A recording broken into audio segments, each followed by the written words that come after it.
बिस्मिल्लाहिर्रहमानिर्रहीम। नाज़रीन अस्सलाम वालेकुम, मैं हूँ इमरान वसीम। नाज़रीन, गुज़िश्ता दिनों पाकिस्तान तहरीक इंसाफ को हुकूमत की जानिब से एक बड़ी पेशकश की गई, जिसमें यह कहा गया हुकूमत की तरफ से कि अगर इमरान खान को बनी गाला मुंतकिल करने के लिए तहरीरी दरख्वास्त आती है तहरीक इंसाफ की क़यादत की जानिब से, तो इमरान खान की बनी गाला मुंतकली में कोई हर्ज नहीं है।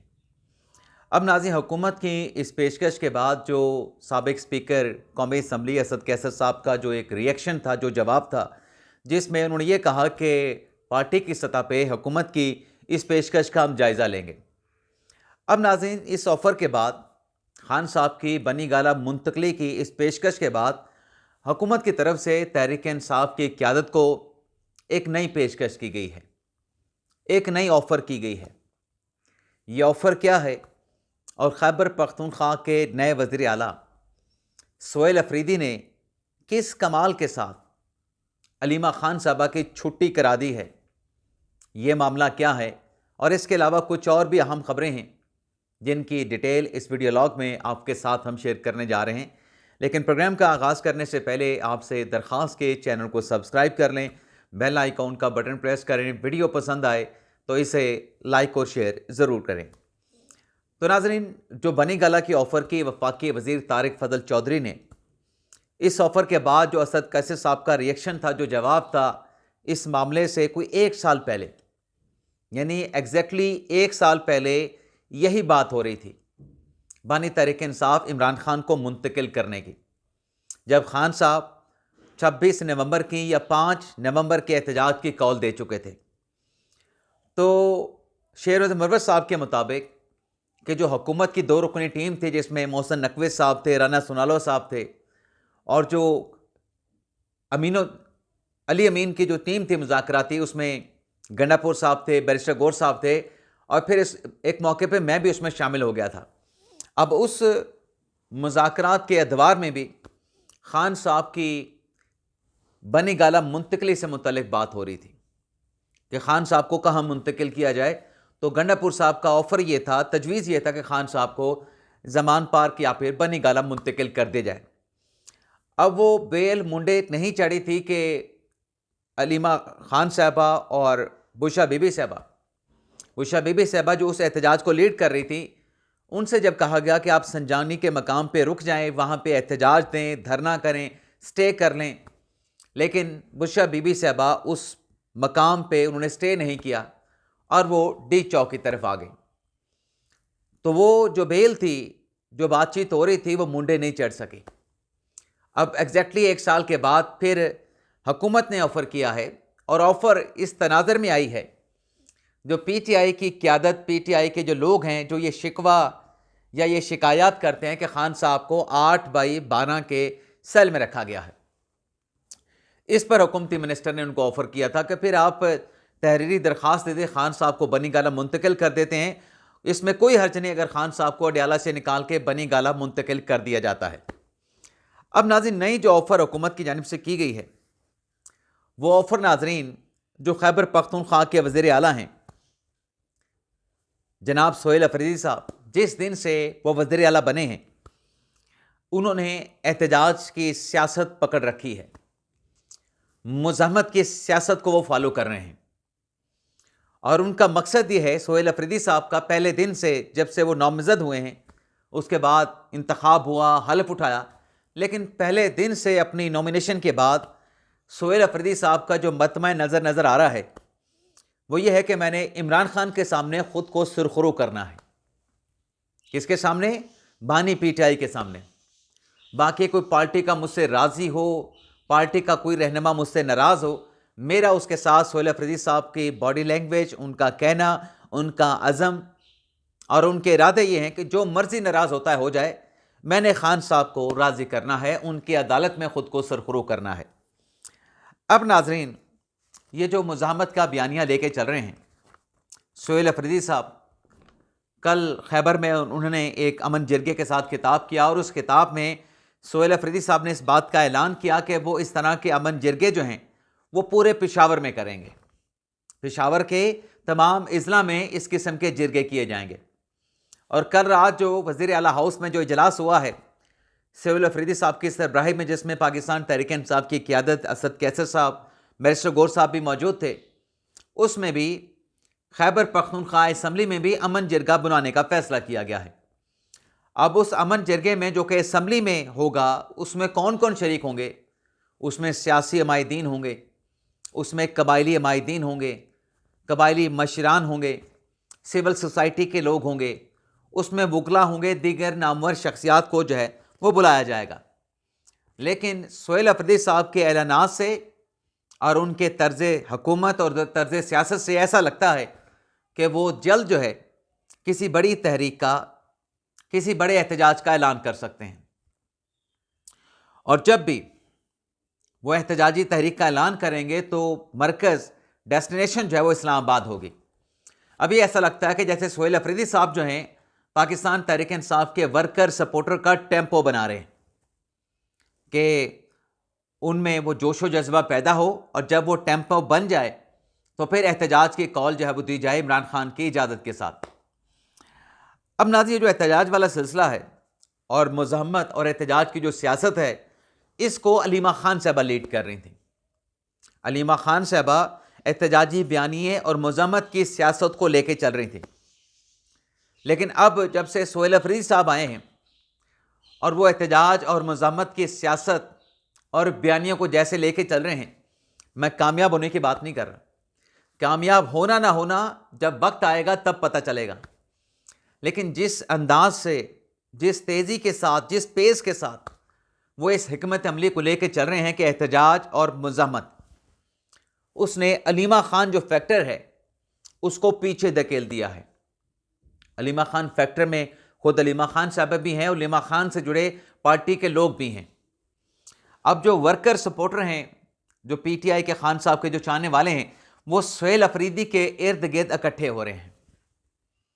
अब सोहेल अफरीदी साहब इस मकसद में कामयाब होते हैं, कामयाब नहीं होते हैं, लेकिन जो एहतजाज का एक इम्कान नज़र आ रहा है, और उसमें सिर्फ नवंबर की एक वीडियो नज़र अपना विंडो नज़र आती है कि इसमें अगर एहतजाज इन्होंने किया तो नवंबर में कर सकते हैं, अदरवाइज दिसंबर में फिर एहतजाज, कोई रैली, कोई धरना देना मुमकिन नहीं रहेगा।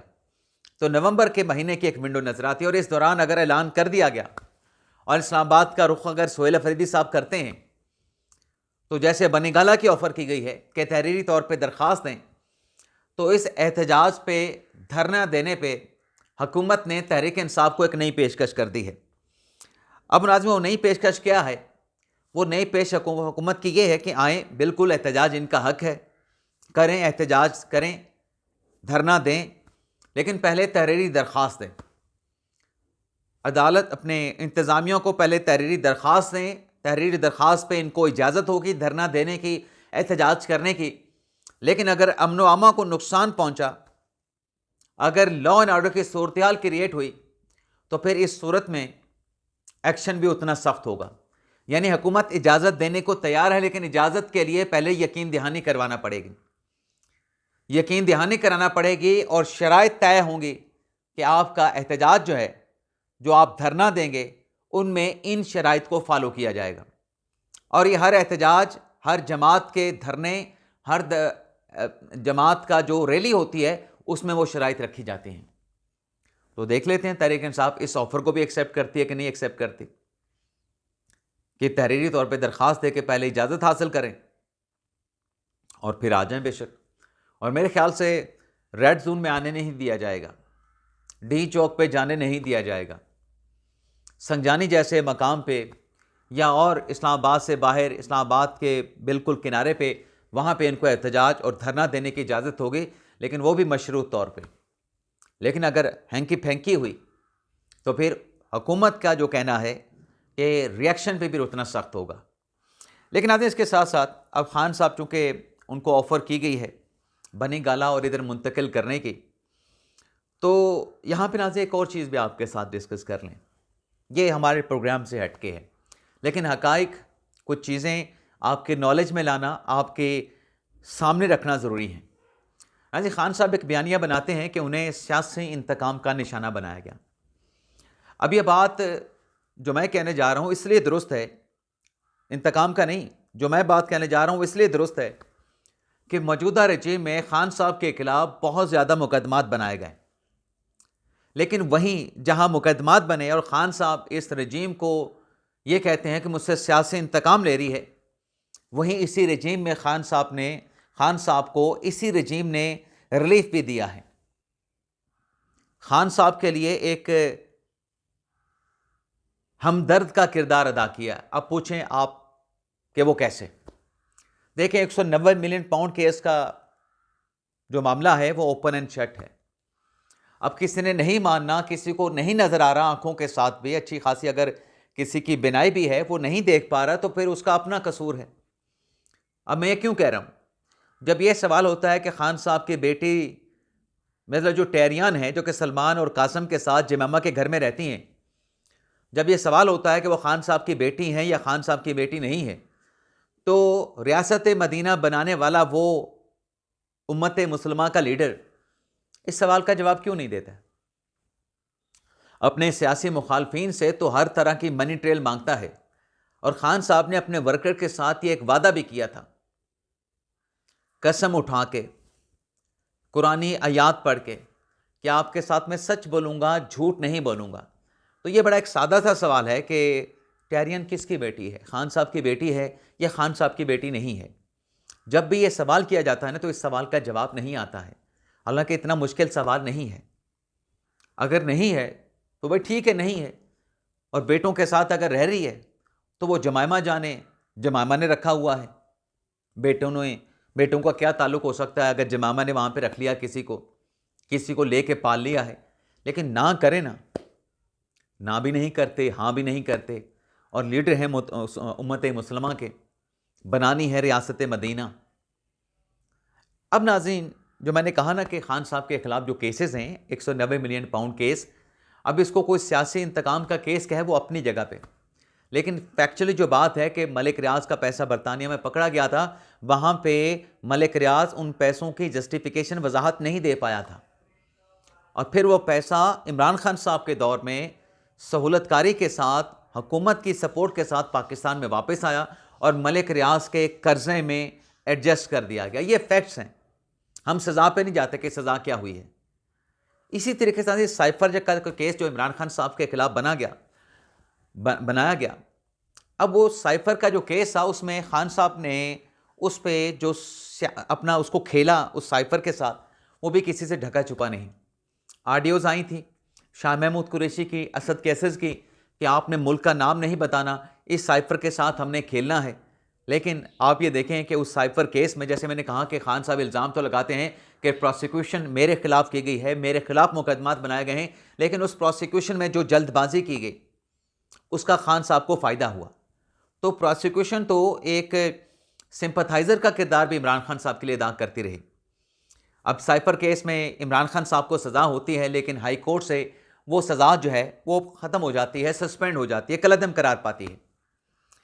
अब जो नया CIA के जो साबिक डायरेक्टर हैं, जो पाकिस्तान में डायरेक्टर थे एंटी टेरर के, उनका जो इंटरव्यू सामने आया है उसमें उन्होंने जो इंकशाफ किया है कि साइफर पे जलसा करने से पहले, बयानिया बनाने से पहले, खान साहब ने अमेरिकन सफ़ीर को अपने पास बुला के उनसे कहा था कि मैं ये इल्ज़ाम अमेरिका पे लगाने जा रहा हूँ या साइफर का मामला उछालने जा रहा हूँ, आप लोगों ने खामोश रहना है, आप लोगों ने कोई रिएक्शन नहीं देना।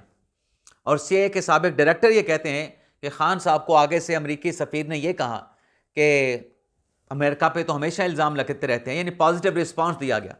दरअसल खान साहब ये उनसे बात करके कि मैं इस साइफर से खेलना जा रहा हूँ, तो खान साहब दरअसल अमेरिका की सपोर्ट हासिल करना चाहते थे।